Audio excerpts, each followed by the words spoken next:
That was an excerpt from astronaut Steve Austin's famous transmission to Earth during his historic walk on the moon several years ago. It was the voice of a courageous explorer, a man dedicated to the pursuit of man's knowledge and the expansion of his horizons. And it was for those very reasons that Steve Austin was piloting the experimental aircraft that exploded so devastatingly on the Nevada salt flats today, leaving Colonel Steve Austin a broken shell of a man, so badly injured his doctors say he won't be alive in the morning. Let us all say a silent prayer for Colonel Austin tonight, a true American hero, a man history will never forget. You know, there's a very strong chance Austin won't be alive in the morning, Oscar. It's your job to make those other doctors liars, Rudy. We're in a top-security government medical center, where high-ranking Oscar Goldman and top scientist Rudy Wells have been listening to one of the many broadcasts devoted to Steve Austin's tragedy. Is your team all set to go? They're scrubbing now. The plastics are already in the operating room, along with the microcircuitry and the other hardware. Oscar, we've had the technology to do this for some time now. Every scientific variable has been computed and taken into account, except for one thing. The human factor. Right. We still don't know the extent of the psychological effects this operation will have on a human being, assuming the patient even survives. But if he does, Rudy, we'll be witnessing one of the scientific achievements of the century, the birth of the world's first bionic man. For 14 hours, Rudy Wells and his team of highly trained specialists painstakingly labor over the battered and broken body of Colonel Steve Austin, implementing scientific principles and technological procedures never before tested on a human being, and overseeing each and every phase of the incredibly intricate operation is a vigilant Oscar Goldman, silently spectating from the observation room. It is not until 7 days later that Steve Austin opens his eyes to groggily wonder where he is, without the slightest inkling that one of the eyes he just opened is not his own. Am I dreaming, or is everyone in heaven as beautiful as you? You're not dreaming and you're not in heaven, Colonel, but thanks for the compliment. Now, take your medication. There you are. Thank you, nurse. Could you leave us alone now? Who are you? My name's Oscar Goldman, and this is Dr. Rudy Wells. He headed the surgical team that worked on you. Colonel Austin? I don't know how you guys managed it, but thanks for pulling me through. I was sure I was a goner on the way down. How do you feel? A little dragged out and groggy, but otherwise, great. Like I've never been better. That's exactly right, Colonel Austin. You never have been better. You're better now than you ever were before. What's that supposed to mean?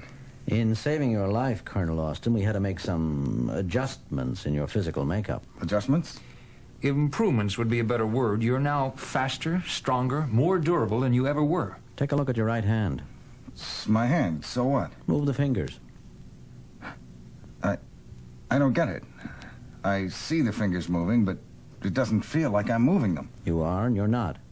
The nerve impulses from your brain are being relayed via microcircuitry and mini transistors. Wait a minute. It's not just my fingers. My whole arm feels this way. Just what did you guys do to me? We saved your life the only way possible. A way that only became possible this year, thanks to recent breakthroughs in technology. What sort of technology? Bionics, Colonel Austin. We have used advanced scientific techniques to duplicate what your own flesh and blood used to do. Used to do? Your injuries were extremely grave, Colonel. You lost your right arm and both your legs, along with your left eye. You mean this arm I've got now? It's bionic, as are your legs and your eye. We don't expect you to adjust to this all at once. After all... I don't want any part of any of it.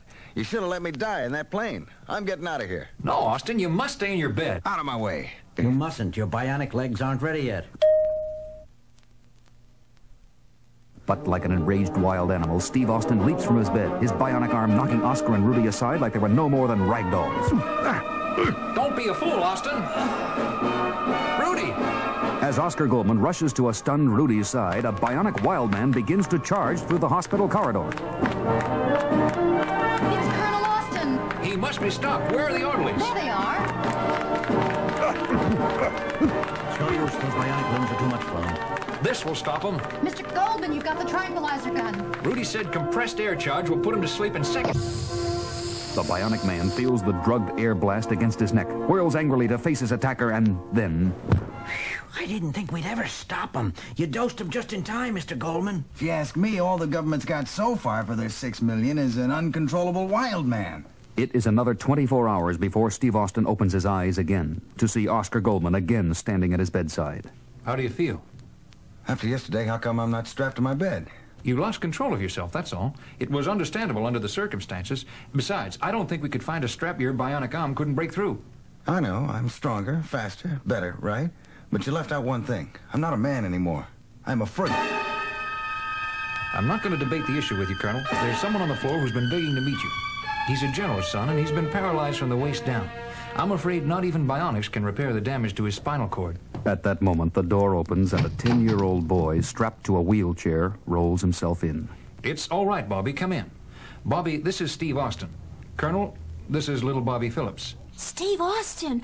Oh, wow! You don't know what a thrill it is to meet you. I'll leave you two alone now.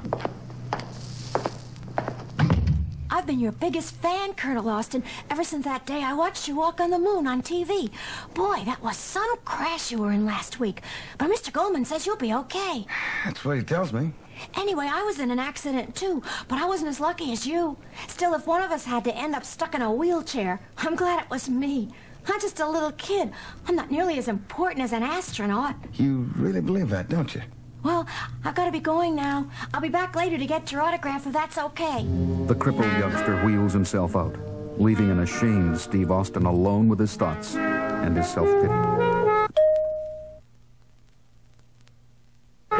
The next morning, as Oscar and Rudy walk along the corridor of the hospital's top-secret bionic wing... So the kid did get to see him yesterday. Yes, but we still don't know what effect, if any, that sound. What is it? Seems to be coming from the therapy room. It sounds like a treadmill. And as they fling open the door to the well-equipped therapeutic gym... It's Austin. I see. Look at the speedometer. He's running over 60 miles per hour and still accelerating. Incredible. The bionic legs are functioning perfectly. Rudy, I think Colonel Austin just may have decided being bionic might be worth a try after all. And several days later, a pleased Oscar Goldman records an impressive progress report into his personal diary. And it turned out that the session with the little boy snapped Austin out of his self-pity and back to his senses. We immediately began running tests on him and found to our amazement his bionic strength was powerful enough to lift entire cars. His bionic legs were mighty enough to enable him to jump a full 30 feet in the air. His bionic eye was telescopic enough to read the lettering on a postage stamp from 100 yards away. Everyone on the project agrees. Our $6 million man was worth every penny he cost.